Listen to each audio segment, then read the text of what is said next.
What kind of manager charges a single mom an extra $50 for cleaning when she's just picking up her package?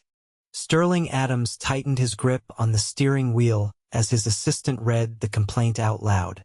He didn't respond right away. His jaw clenched, eyes fixed on the road ahead. 10 years ago, he'd started the logistics company with a rented van and a folding table. Now, they had 10 fully operational shipping and storage centers across the Midwest. Business was good, but lately something had felt off. Customer service complaints were stacking up. Most came from one location, Store 7, just outside Columbus. The numbers were fine, nothing too alarming. But the tone of the complaints? Cold. Manipulative. One woman had called sobbing last week, saying she was charged a late pickup fee even though she'd come early. Sterling didn't trust spreadsheets to tell the full story. He wanted to see it with his own eyes. That's when the idea hit: go undercover. He shaved the beard he'd had for years, buzzed his hair down to a tight fade, and swapped his usual button-downs for a worn security uniform. The company had a contract with a third-party security agency, so guards rotated in and out often. Most staff had never seen him in person, just his name on paychecks and corporate newsletters. He'd never met the current manager of Store 7, and no photo of him had ever been posted in the break room. He arrived at 6:45 a.m., a few minutes before the store opened.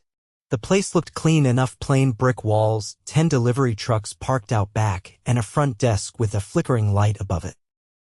"Hey, you the new guy from Titan Security?" a tall man with sandy blonde hair asked, stepping out from the front entrance.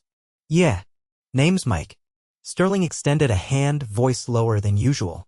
"Good. I'm Jared, store manager. Just hang by the front and don't bother the customers unless they're doing something shady." Sterling nodded. Jared didn't ask for ID. By noon, Sterling had already seen 2 customers walk away frustrated. One older man had left muttering about a surprise fee for expedited pickup even though his package was marked standard. Sterling made a mental note. Then something worse happened. A woman in her late 20s walked in with a toddler balanced on her hip. Her name was Brittany Wright, and she looked exhausted. "Hi," she said softly. "I'm here to pick up my package. It's for Brittany Wright, tracking number ending in 72. The front desk clerk, a younger guy with acne scars and a nervous twitch, glanced at the screen. "Yeah, it's here. That'll be $42.60. Brittany blinked. "Wait, what? I already paid online. Manager says there's a mandatory cleaning and repackaging fee now. For all pickups. New policy." Sterling's stomach burned. That wasn't any kind of policy he'd approved. He stepped forward, nodding toward the screen. "Mind if I take a look?" The clerk hesitated. "You're just security, man. Right?" Sterling said calmly. "Just curious." Jared suddenly appeared behind the counter, arms crossed. "What's going on?" "She's saying she already paid," the clerk stammered. "I did," Brittany said. "I have the receipt. Look right here." She pulled up the email on her phone and showed it. Jared didn't even glance at it. "Ma'am, the fee's for the extra handling. You can pay it or leave it. I don't make the rules." "You just said it's your policy?" Sterling said flatly. Eyes locked on Jared. "Yeah, and I'm the manager, so I decide how things run here." Sterling watched as Brittany's lips trembled. Her son shifted in her arms and whispered, "Mommy? Can we go home?" She nodded, holding back tears. "I'll just leave it. I can't afford that right now. No refunds if it gets damaged while stored," Jared said without emotion. Sterling couldn't stay silent. "Hey," he said, stepping forward. "That's not right. She paid already. You're charging her again for nothing." "I don't tell you how to do your job, security guy," Jared snapped. "Stay in your lane." Sterling's fists clenched. He turned to Brittany. "Ma'am, I'm really sorry. Let me help you out." He walked to the back and grabbed her package himself. Jared shouted after him, "You don't have clearance to be back there." Sterling ignored him. He handed the box to Brittany and said quietly, "No charge. And again, I'm sorry." Tears slid down her face. Thank you so much." As she left, Sterling turned back to Jared, his voice low. "We're gonna talk soon." Jared sneered. "Whatever, man. You're just a guard." Sterling walked back to the front desk, sat on the stool, and stared at the screen. He'd seen enough to know this wasn't an isolated issue. Something deeper was going on. Hidden fees, false charges, and the staff looked scared like they'd been trained to stay quiet. He stayed until closing that night, catching whispers between employees, watching customers walk out confused or angry. No one smiled. No one laughed. It wasn't how his company was supposed to run. But the next day, that would be different. Sterling wasn't just some guy in a uniform. He owned the damn place. Sterling arrived the next morning before sunrise, parking across the street to watch the building before walking in. A light drizzle scattered across the windshield as the first employee pulled up in a dented sedan and sat motionless for a few minutes before finally getting out. She moved slowly, rubbing her temples, her shoulders hunched like she was bracing for something. It was the same clerk from the day before. Name tag said Luis. Inside, the store was still dim. Jared hadn't shown up yet. Sterling used the quiet to walk the perimeter of the floor. The customer lobby was bare, no signs, no brochures, no posted fees. Nothing to explain the charges customers were being hit with. He crossed into the back where the storage crates were lined in rows. Some had tags, others didn't. A few crates were stacked awkwardly, one dangerously tilted against a rack. "Careful in there," a voice called out. Luis had appeared behind him. "Some of those got shifted during loading last week." Jared said, "Leave them." Sterling nodded. "You all right?" Luis looked around before answering. "I guess. Just tired. Long hours." Luis shrugged. "Been pulling doubles. We're short-staffed, and if I call out, Jared docks my pay. Says it's attendance restructuring or whatever." Sterling narrowed his eyes. "That legal?" Luis gave a dry laugh. "Don't think he cares." The front door chimed. Sterling watched from the back as a young man in a delivery uniform walked in holding a tablet. He greeted Luis with a nod. "Morning. Got a 6-unit pickup for Route B." Luis stepped behind the counter, checked the manifest, and paused. "Hold up." Jared said no pickups without confirmation by him now. The delivery driver frowned. "We're already late. This is for medical supplies." "Pre-cleared." Luis shifted uncomfortably. "I can't override it. He'll tear into me." Sterling stepped forward. "Let me help you load it." Luis looked confused but didn't argue. They walked to the storage section and located the crates marked Route B. As they loaded the third crate onto the dolly, Sterling noticed a clipboard tucked between two bins, partially covered in dust. He pulled it out. It was a handwritten log of fees charged to customers' dates, names, amounts, and next to each one, the initials JM. Luis glanced at it. "That's Jared's. How long's he been writing these down?" Luis hesitated. "Since March. That's when stuff started changing." Sterling folded the clipboard under his arm. "Thanks." The front door slammed open. Jared walked in, soaked from the rain, jaw tight. "What the hell is this? You're loading without my sign-off." Luis froze. The delivery driver stepped back instinctively. Sterling kept his tone even. He had the manifest. "Everything matches." "Don't care," Jared snapped. "You do not touch freight without my say-so." "You," he pointed at Sterling, "are a temp security guard. Not warehouse, not logistics. What are you even doing back there again?" Sterling stepped forward, clipboard still in hand. "I saw an issue yesterday. I'm checking it out." Jared walked up close enough for Sterling to smell the stale coffee on his breath. "You think you know how this place runs? You've been here 2 days. And I've seen enough," Sterling replied calmly. Jared snatched the clipboard. "Give me that." Sterling didn't resist.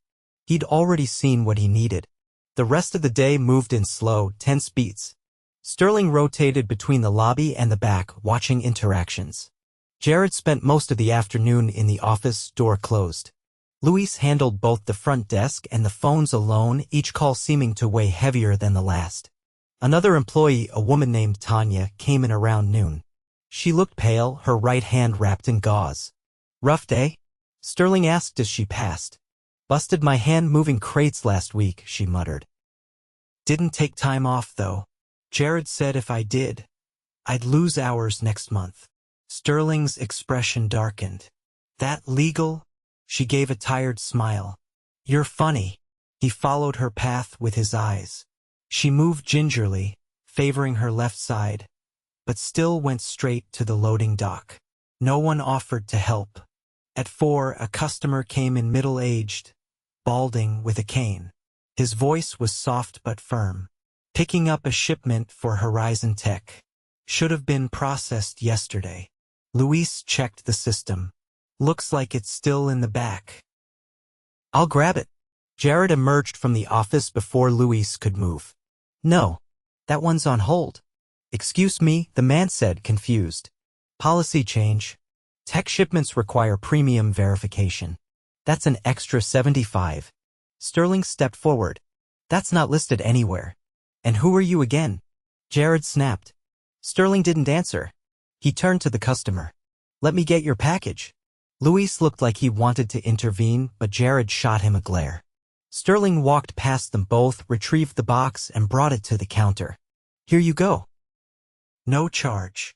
Jared's face went red. You're done here. Get out. Sterling didn't flinch. You sure about that? Yeah. You've been nosy since you got here. You don't work for me. No, Sterling said, stepping forward.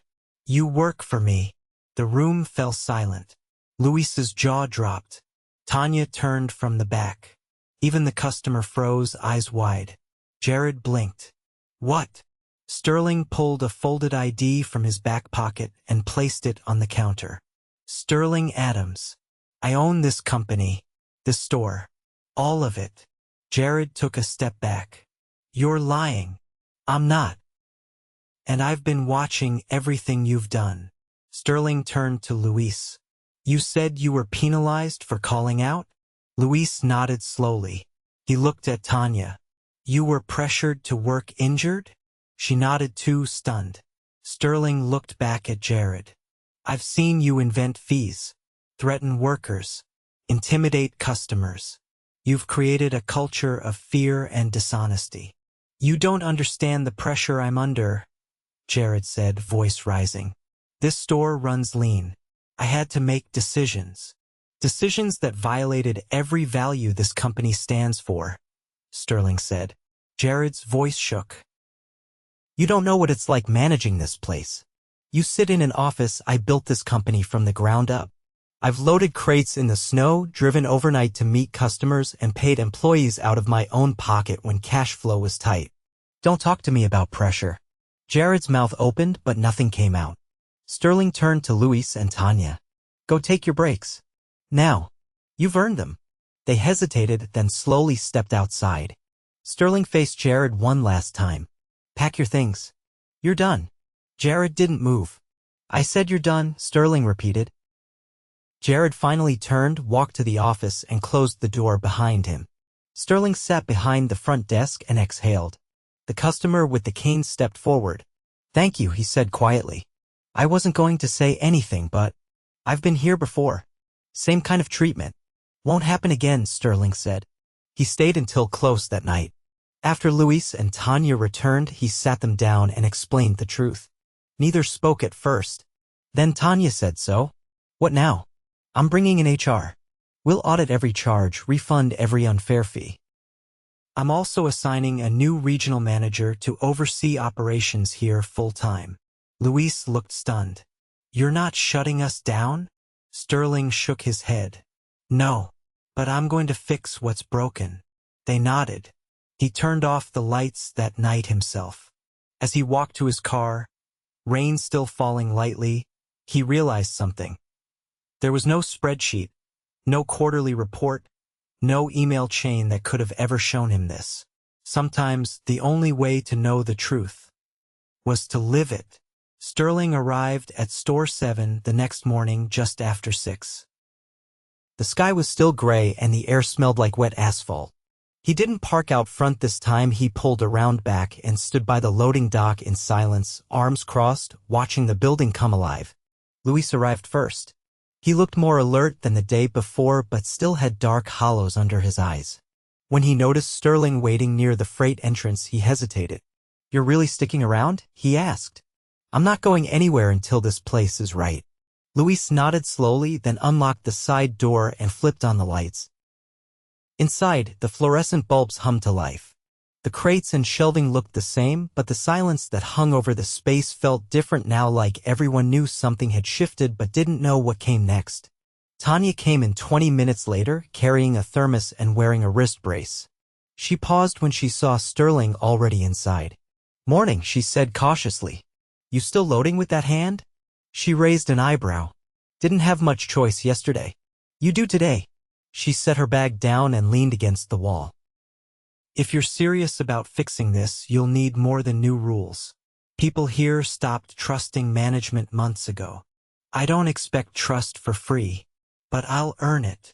Tanya considered that, gave a short nod, and stepped into the back to start scanning inventory. At 7:30, a transport van pulled up. A woman in her early 50s stepped out, adjusting a company badge clipped to her collar. Her gray blazer was damp at the shoulders, and she carried a binder under one arm. "Monica Reeve," she said as she entered. "Regional Operations. I asked HQ to pull her in," Sterling said to Tanya, who had reappeared near the counter. "She'll be auditing every transaction from the past 6 months." Monica set her binder down and opened it. "I'll need access to your local transaction logs, shipment manifests, and employee time cards. And I want to speak with every team member privately." Luis looked up from the shipping computer. "That gonna take all day?" "Longer," Monica said flatly. "But you'll be paid for every minute of it." He blinked. "Okay." By mid-morning, 2 more employees had arrived. Jared's replacement was due in the afternoon. But for now, Sterling was handling oversight himself. He didn't sit in the office or behind a desk. He walked, watched, helped lift crates when someone struggled, listened. During a break, Tanya sat near the back door, sipping from her thermos. Sterling pulled over a plastic chair and sat a few feet away. "You always wanted to work logistics?" he asked. She gave a dry laugh. "Not really. I was studying to be a vet tech. Needed a job while finishing school. Then my little brother got sick and I had to help cover his meds. That school got put on hold. You thinking about going back?" She shrugged. "If hours stabilize, and if I'm not dragging home every day with my arm half dead." Sterling didn't push. "We'll get things stable, starting with how we staff and schedule." She looked at him for a moment, then said, "I'll believe it when I see it." An hour later, Monica waved Sterling into the front office. She had laid out 3 spreadsheets across the desk. "These," she said, tapping the first, "are fabricated line item fees. Not in your approved system. They were manually entered under discretionary adjustments." Sterling scanned the printouts. Names and amounts blurred together, but one entry caught his eye. Right, $42. The one he had seen firsthand. "Second sheet," Monica continued, "shows overtime hours not compensated. At least 2 employees, Tanya and Luis, worked past scheduled shifts without pay adjustments. Jared marked them as voluntary extensions." Sterling's jaw tightened. "They weren't." "No, they weren't." She tapped the 3rd sheet. "And here's something worse. Complaints filed to the regional HR inbox flagged but never escalated. Jared had access to the shared inbox and deleted at least 9 messages before they triggered a response protocol." Sterling leaned back, expression hard. Why would he risk that? Because no one was checking. There wasn't enough oversight. You trusted the numbers and he learned how to scrub them. Sterling stared at the documents. What about the rest of the team? One more employee, Caleb Morris. His logs are clean, but he only works weekends. I'll contact him remotely. Everyone else had hours cut or changed several times over the last 3 months, but none of it was filed with corporate. He stood and crossed to the window facing the loading floor. Tanya was restocking tape and shrink wrap. Luis was scanning barcodes onto a dolly. Neither of them looked up. "Send the full report to legal," Sterling said. "And flag every customer charged with those fake fees. I want full refunds processed by the end of the week." Monica nodded. "Understood." At noon, the new manager arrived. A woman in her 40s, sharp-featured and calm, with a clipboard tucked under one arm. Her name was Dana Kim, and she'd previously turned around a struggling unit in Louisville. Sterling introduced her to the staff personally. "Dana's not here to babysit," he told them. "She's here to clean house and rebuild the right way." Dana didn't waste time. She started reviewing schedules, checking inventory tags, and speaking with each employee quietly, one by one. Later that afternoon, as Sterling handed off a loaded dolly to a courier, he caught sight of Luis standing near the back, shoulders tense. He walked over. "You all right?" Luis hesitated. "Something's been bothering me." Sterling waited. Luis lowered his voice. "Last month, we had a guy come in older, kind of quiet. He was picking up medical supplies for his daughter. Jared made him pay an extra $100. Said it was a temperature control fee." Sterling frowned. "We don't charge for that unless it's a specialty shipment." He didn't ask questions. Just pulled out his card and paid. "You remember the name?" Luis nodded. "I do. It stuck with me." "Write it down. We'll look it up." "You did the right thing saying something." Luis looked unsure. "I should have said something then." "You're saying it now. That matters." By day's end, Monica had compiled a list of over 200 questionable fees. Dana had already flagged 3 safety issues in the warehouse layout, and Tanya had finally stopped wearing the brace, though she still used her left hand sparingly. Sterling gathered the team near the break room at closing time. The space was cramped, the vending machine rattling slightly from the nearby HVAC unit, but everyone stood still, watching him. "I came here because something felt wrong. Not in the numbers. In the way this place sounded when people talked about it. What I found was worse than I expected." No one spoke, but I also saw people who kept showing up, who held this place together anyway. That doesn't go unnoticed. Tanya crossed her arms. "So what changes now?" "First," he said, "every illegal fee is being refunded. Every underpaid hour is being corrected. We're reviewing safety protocols and schedule policies company-wide. And none of that is optional." Luis looked down, then up again. "What about us? You're the reason this place still runs. You're not being replaced. You're being backed up for real this time." Sterling paused. "Accountability matters. But so does repair. If you're willing to stay, we're willing to earn your trust back." Dana stepped forward. "Starting tomorrow, we train on the updated protocols. No more guessing. No more games." Tanya looked over at Luis, then back at Sterling. "All right," she said quietly. "We'll see." The group broke apart slowly, filing out one by one. Sterling remained behind, watching as the lights clicked off across the warehouse. It wasn't fixed. Not yet. But for the first time in months, the doors had closed without anyone being afraid of what the next day might bring. Thursday morning opened with a quiet tension that hadn't fully lifted. The rain had stopped, but the sky remained overcast, a dull gray pressing down on the flat roof of Store 7. Inside, the air smelled faintly of rubber mats and damp cardboard. Dana stood at the front counter reviewing incoming shipments, her sleeves rolled up and clipboard tucked under one arm. Sterling moved through the back, inspecting the loading layout with a quiet focus, his steps slow, deliberate. He wasn't wearing the security uniform anymore. He didn't need to. Everyone knew who he was now, and the weight of that hadn't worn off yet. Luis arrived on time but walked with a slight limp. Dana noticed immediately. "You all right?" she asked. "Yeah. Just need new shoes," Luis said, adjusting his posture. "Been wearing these same pair for almost 2 years. Soles are shot." Dana nodded once. "Let's get you a voucher. Safety footwear's not optional anymore." Luis looked surprised but didn't argue. He headed to the locker area to sign in. In the corner of the warehouse, Tanya was carefully scanning barcodes on outbound crates. Her right hand was uncovered now, but she still moved cautiously. Sterling approached and waited until she finished a scan before speaking. "Morning," he said. She set the scanner down. "Hey, I'm having a safety consultant come in next week, he said. We're redesigning the storage layout. You'll be part of that process if you're interested. She tilted her head. You're asking me to help design the floor? You've worked it longer than anyone else here. You know where the blind spots are. She eyed him for a beat. All right, I'm in. Sterling gave a short nod and turned to leave, but she stopped him. I heard about what you found in the deleted inbox, she said. That wasn't just numbers. People tried to speak up. I know, he said. We're rebuilding that system from zero. Every complaint, every flag, nothing gets buried again. She looked like she wanted to say more, but didn't.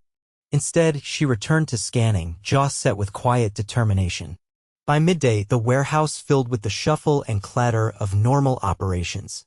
2 shipments were delayed, but Dana rerouted drivers and kept things moving.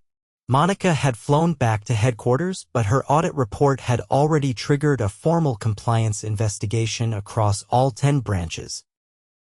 Sterling met with the courier who came each Thursday, Mark, a man in his 60s with a calm voice and a permanent scowl.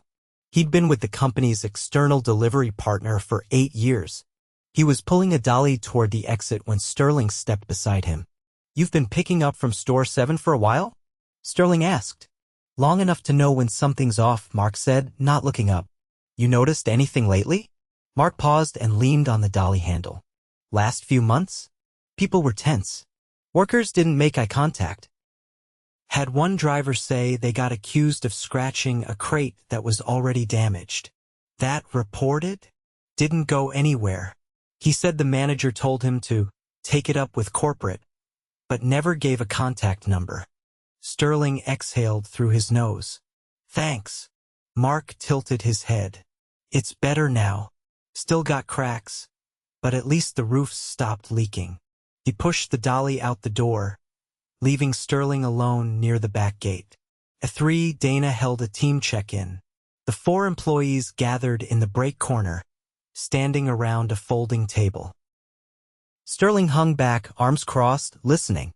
We're going to implement a weekly feedback meeting, Dana said. Each Friday before close. Everyone speaks. No exceptions.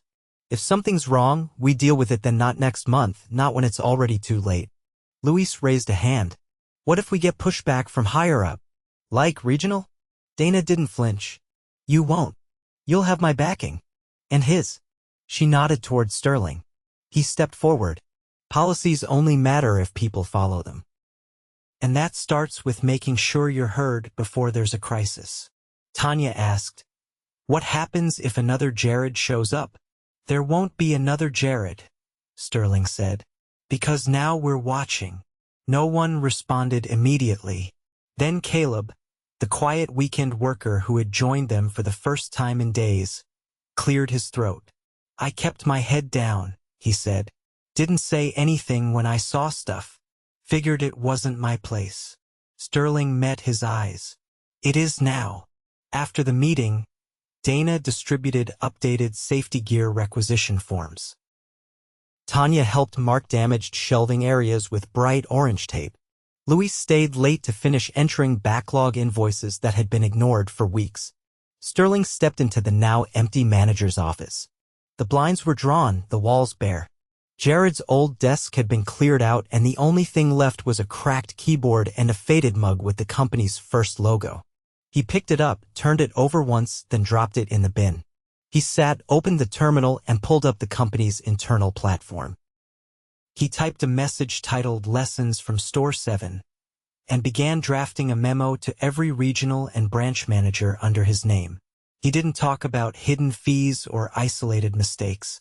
He talked about fear, about silence, about what happens when people are punished for speaking up and when leaders hide behind numbers instead of walking the floor. He ended it with one line. If you're not willing to stand in the shoes of the people who keep your doors open, you don't deserve to lead them. He didn't add his signature. He didn't need to. That Friday, Sterling returned to headquarters. He didn't hold a press conference. He didn't post a video. But at the next executive meeting, he handed each senior manager a printed version of the audit findings. Then he closed his laptop and said nothing for a full minute. When someone finally asked what was next, he said, We fix it everywhere. Start with the stores that haven't made noise yet. Those are the ones I'm worried about. Back at Store 7, Dana posted a new schedule. Hours were stabilized. Breaks were mandatory. Every customer-facing fee now had an itemized explanation posted near the entrance, printed in clear black ink on white cardstock, signed at the bottom. Approved by Corporate HQ. 2 weeks later, Tanya submitted her application to resume part-time vet tech courses. Sterling approved her tuition reimbursement himself. Luis got new work boots. Sterling ordered them through the company's new safety apparel stipend, which Dana had helped lobby for. Caleb picked up an extra shift not out of desperation, but because he said he finally felt like it was worth showing up.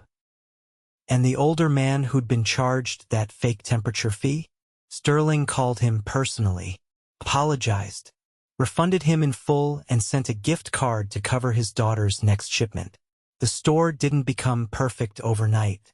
It still had late deliveries, broken scanners, and the occasional customer who raised their voice about something small. But the difference was no one hid anymore. No one whispered. When a problem surfaced, it got dealt with out loud, in daylight, with people who cared enough to fix it. Sterling didn't go back undercover again. He didn't need to. Because now, when something was wrong, someone would say it. And this time, someone would listen.